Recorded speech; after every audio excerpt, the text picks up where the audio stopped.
In 3890 BC, Greece and Rome were fighting over who gets to have the region we call the Balkans. Eventually Greece won the Balkans and Rome became pretty weak. Around 3880 BC, Rome and Egypt made an alliance called the Giza Pact. In 3800 BC, a new civilization was founded east of Israel, which was named Sumeria. Sumeria was the first dictatorship. Sumeria fought Israel in the first human war, which was named the Sumeria-Israeli War. It lasted from 3776 BC to 3763 BC.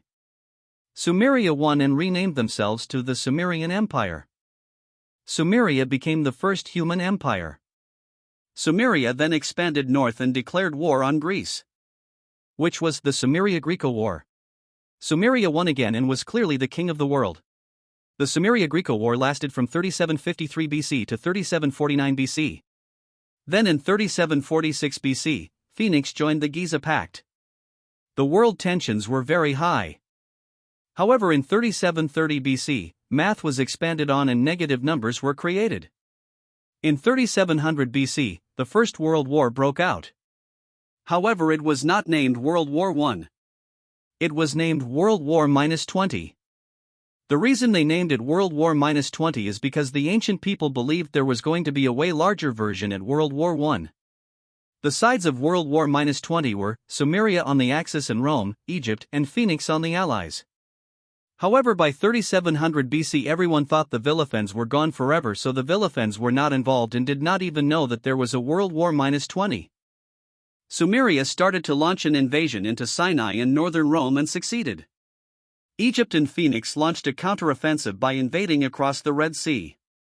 However, soon after the counteroffensive, they got pushed back and Egypt's capital, Giza, was taken. Then Sumeria expanded south to Phoenix and invaded it.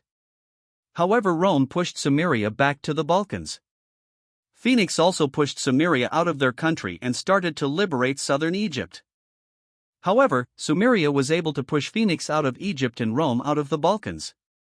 Sumeria also took northern Rome once again, but it was a stalemate in Africa. However, the stalemate in Africa was broken and Phoenix got back to liberating Egypt. However, Sumeria pushed back Phoenix and took over the entire northern half of Phoenix. Unfortunately for Sumeria, Rome launched a naval invasion into Athens, one of the most populated cities in Greece. Rome continued to push into the Balkans and was at the walls of Constantinople. Then Sumeria completely conquered Phoenix and Rome was alone in the war. Sumeria pushed Rome out of Constantinople and the eastern half of Greece. Rome got pushed out of the entire Balkans and Sumeria took over Venice, the most populated city in Rome besides Rome. Sumeria then took over all of Rome except for Rome. It took many years until Rome finally fell, bringing World War -20 to an end. It lasted from 3700 BC to 3660 BC. The peace treaty was Sumeria took over the entire known world.